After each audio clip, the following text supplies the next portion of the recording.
Meer dan 450 stiks authentiek makkemer ierdewerk gaat Joet in de uitverkeer. Een prachtige pot bij Geliks, haan beschilderd. Nou van 4720 euro voor 2385.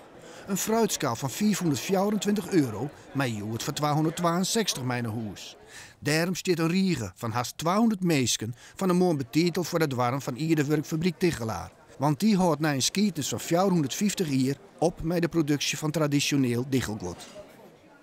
En zo'n prachtige pot, is dat nou echt een stukje echt oud vakmanskip?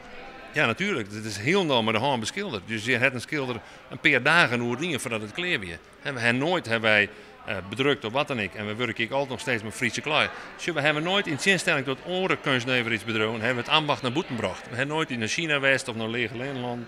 Daarom hebben we relatief duur bleun. Wils dat mensen dat soms moeilijk te begrijpen vinden. Dat snap ik wel. Zo'n pot kost 2000 euro en Joert kost er dan 900, 300 euro.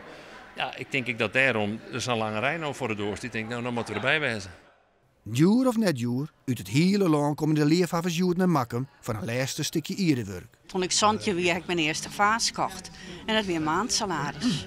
Toen werkte ik op het gemeentehuis van Barredeel in Sisbit. En toen verklaarden ze mij voor gek.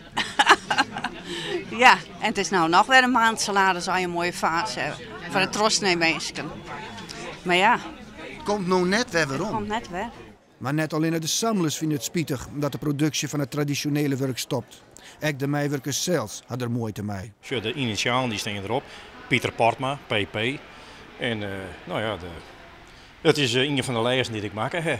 En dan zit het hier nou in de rams. Wat doet dat joh?